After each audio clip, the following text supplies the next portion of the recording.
सियालकोट में 2 रोज तक जारी रहने वाली तूफानी बारिश को रुके 24 घंटे गुजर गए, लेकिन शहर के बेशतर इलाकों और मज़ाफ़ात में 3 से 4 फुट पानी अब भी जमा है। मजीद जानते हैं वहां पर मौजूद अपने नुमाइंदे आमिर जावेद भट्ट से। आमिर, बताइएगा पानी निकालने के लिए क्या इकदाम किए जा रहे हैं इस वक्त? 2 रोज तक तूफानी बारिश होने के बाद इस वक्त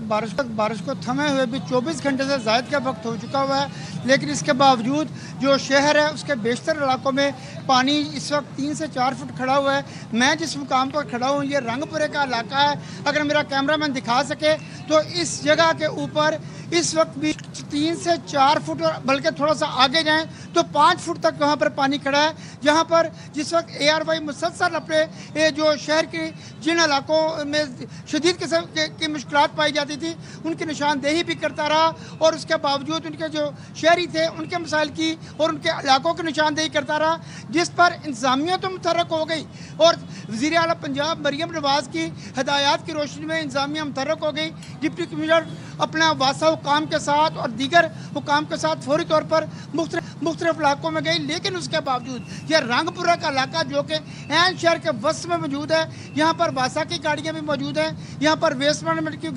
गाड़ियाँ भी मौजूद हैं, लेकिन जो सुबह तक पानी की पोजीशन थी अभी तक यहाँ पर ही है, लेकिन उनकी मशीनरी को हमें चलती हुई दिखाई नहीं दे रही। तमाम रेस्क्यू 112 का अमला अच्छा आमिर, बताइएगा MD वासा को मुअत्तल कर दिया गया है, उसकी क्या वजूहात बताई गई हैं? जी, MD वासा को मुअत्तल कर दिया गया है क्योंकि उन पे ये एलिगेशन लगाया है कि वो अपनी जिम्मेदारियां पूरे करने में उन्होंने मुजरमाना गफलत का मुजाहरा किया है, जिसके ऊपर MD वासा को फौरी तौर पर मुअत्तल कर दिया गया। और इस वक्त जो पोजीशन है, जो रेस्क्यू 112 का अमला है वो कश्तियों के ऊपर खवातीन को, बच्चियों को रेस्क्यू कर रहा है, और उसके बावजूद जो बेशतर बेशुमार लोग जो हैं इस तक अपने घरों तक जो है वो मसूर होकर रह गए हुए हैं। जबकि इसके बारे में डिप्टी कमिश्नर सबा असगर अली ने ARY से बात करते हुए कहा कि जो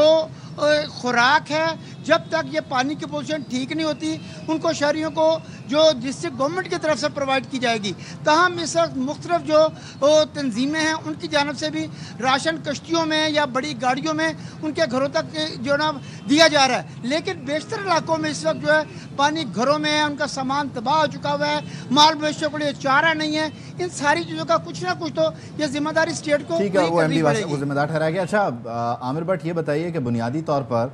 कराची में क्योंकि हमें ये मसाइल का सामना रहता है कि नालों की सफाई नहीं हुई तो निकासी आब नहीं हो सकी, क्या सियालकोट में भी यही सूरत हाल, ये मसला रहा कि नाले साफ़ नहीं थे या उन पर तजावुज़ात का क़याम है जिसकी वजह से ये पानी अपने जो नेचुरल रास्ते हैं उससे नहीं निकासी की तरफ जा रहा?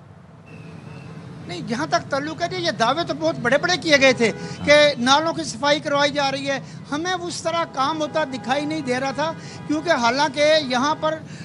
अरबों रुपए के प्रोजेक्ट्स निकासी आपके लिए अरबों रुपए खर्च किए गए थे, और ये बड़े बड़े गवर्नमेंट की तरफ से, डिस्ट्रिक्ट गवर्नमेंट की तरफ से ये दावे किए गए थे कि जितनी मर्जी बारिश होगी, जितना मर्जी सैलाब आएगा, विद इन फ्यू मिनट्स जो है ना वो बिल्कुल यहाँ से शहर क्लियर करवा दिया जाएगा। लेकिन ये 2 दिन की बारिश ने और ये जो हालिया जो सैलाब आया है इसने तो इनका पोल खोल के रख दिया। देखे ना शहर के बेशतर शहर के अंदर और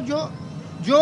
अतराफ में इलाके वहाँ पर इससे भी अबतर हालत है, लेकिन हमारी निशानदेही के बाद, ARY की निशानदेही के बाद इंतजामिया मुतहर्रिक हो चुकी हुई है। अब इंतजामिया मुतहर्रिक है और लोगों को कश्तियों के जरिए इस वक्त इमदादी सामान पहुंचाया जा रहा है। बहुत शुक्रिया आपका आमिर भट्ट अपडेट करने के लिए।